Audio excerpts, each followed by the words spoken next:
എല്ലാവർക്കും മോളീസ് കുക്കറിയിലേക്ക് സ്വാഗതം. നമ്മൾ ഉണ്ടാക്കാൻ പോകുന്നത് ഒരു ബോണ്ടയാണ്.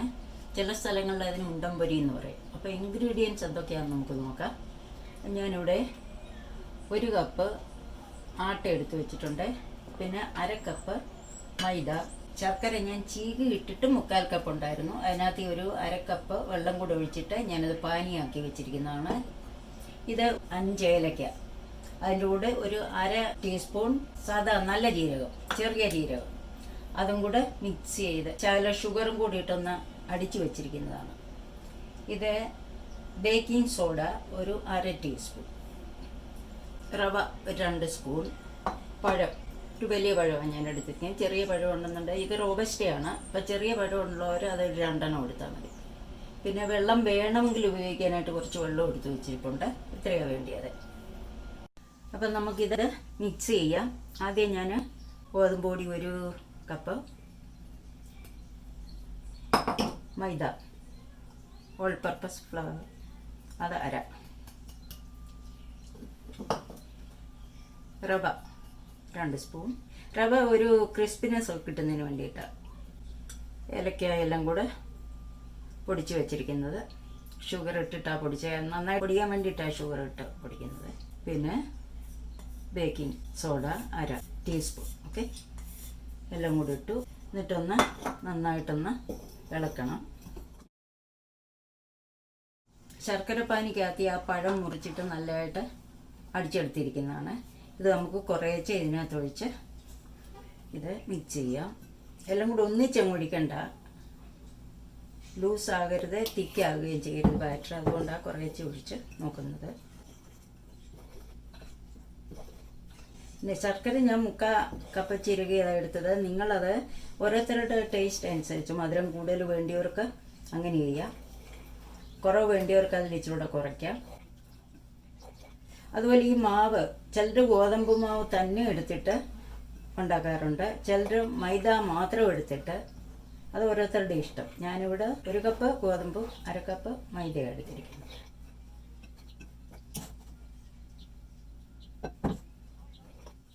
അപ്പം ഞാൻ ആദ്യം ഫോർക്കും കൊണ്ട് ഇങ്ങനെ കുഴച്ചു, പാനി മുഴുവൻ ഒഴിച്ചു.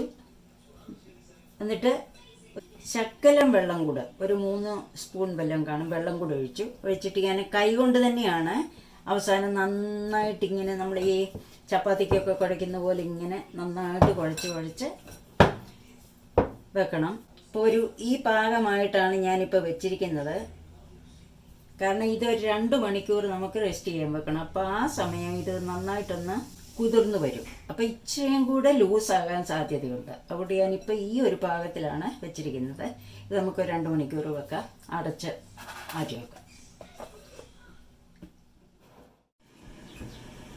ഇത് 2 മണിക്കൂർ കഴിഞ്ഞ് നമ്മൾ ആ മാവ് എടുത്തതാണ്. നമുക്കത് വെച്ചതിനെക്കാട്ടി കുറേ കൂടെ വളരെ സ്മൂത്തായിട്ട് ഇരിക്കുന്നുണ്ട്. ഇനി നമുക്ക് ഞാൻ ഓയിൽ ചൂടാകാൻ വേണ്ടി വെച്ചിട്ടുണ്ട്. ആ ഓയിൽ ചൂടാകുന്നുണ്ടെങ്കിൽ നമ്മളിതിങ്ങനെ കൈ കൊണ്ടോ സ്പൂൺ കൊണ്ടോ നമുക്ക് ഏതാ സൗകര്യം. കൈ കൊണ്ടാണെന്നുണ്ടെങ്കിൽ നമ്മൾ ഈ വെള്ളത്തിനകത്തോട്ട് ലേശം കൈ ഇങ്ങനെ ഒന്ന് വെള്ളത്തിൽ മുക്കിയെടുത്തിട്ട് വേണം, അല്ലെങ്കിൽ നമുക്ക് ഇങ്ങനെ വിട്ടു വരത്തില്ല. എന്നിട്ട് നമുക്കിങ്ങനെ ഇതിങ്ങനെ അങ്ങിടാം. അതെല്ലാം സ്പൂണും കൊണ്ടുണ്ടാകുന്നുണ്ടെങ്കിൽ നമ്മൾ ഐസ്ക്രീമൊക്കെ എടുക്കുന്ന സ്കൂപ്പ് അതിൽ വേണമെങ്കിൽ ഇങ്ങനെ ഇടാം, അല്ലെങ്കിൽ നമ്മുടെ സാധാരണ സ്പൂണ് അതിൽ വേണമെങ്കിലും ഇടാം. അപ്പോൾ എനിക്ക് തോന്നുന്നു ഇത് കുറേ കൂടെ നല്ലത് ഇങ്ങനെ കൈകൊണ്ട് ഇങ്ങനെ എടുക്കുമായിരിക്കുമെന്ന് തോന്നുന്നു. അപ്പോൾ എണ്ണയൊന്ന് തിളച്ചോട്ടെ. എണ്ണ ചൂടായി. ഞാനൊരു ചെറിയ കഷ്ണം ഇട്ടായിരുന്നത്, അത് മൂത്തിട്ടുണ്ട്. അപ്പോൾ ഇനി നമ്മൾ ഇടാൻ പോവാണ്. കൈയൊന്ന് നനച്ചു.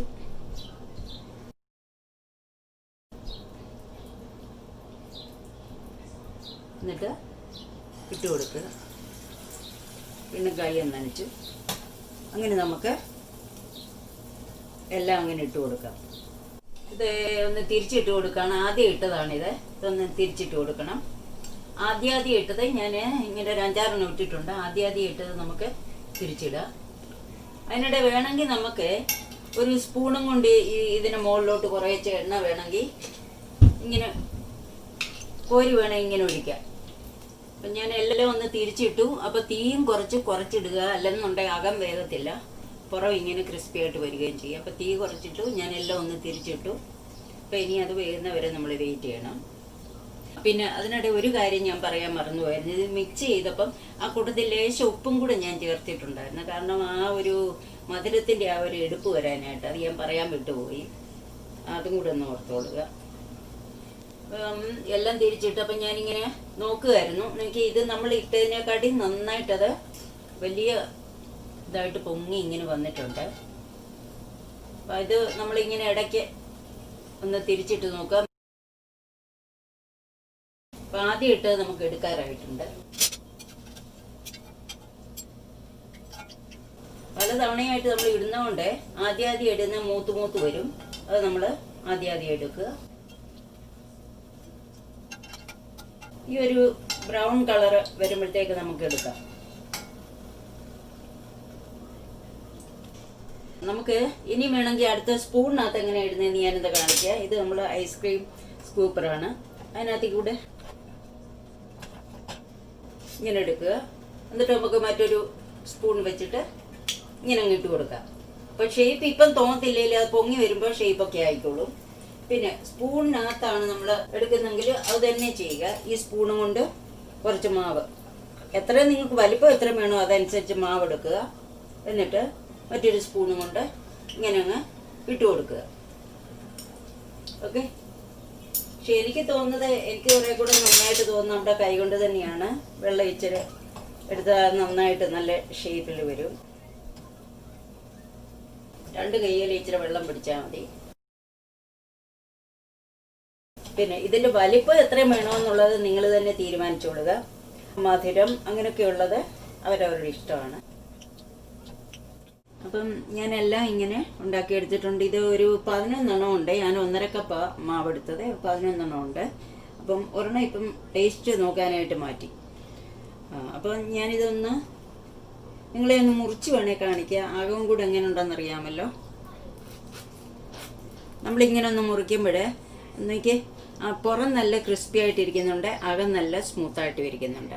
പിന്നെ ഒരു കാര്യം, നമ്മളിത് തണുത്ത് കഴിയുമ്പം കുറേ കൂടി ഇതൊന്ന് മുറുകും. അതൊന്ന് ശ്രദ്ധിച്ചോളുക. നല്ല നല്ല ടേസ്റ്റാണിത്. എല്ലാവരും ഇതൊന്ന് ട്രൈ ചെയ്ത് നോക്കണം. എന്നിട്ട് കമൻറ്റൊക്കെ എന്നെ ഒന്ന് അറിയിക്കണം. എന്നിട്ട് ഷെയർ ചെയ്യണം, സബ്സ്ക്രൈബ് ചെയ്യണം. അങ്ങനെ ഓക്കെ. Thank you.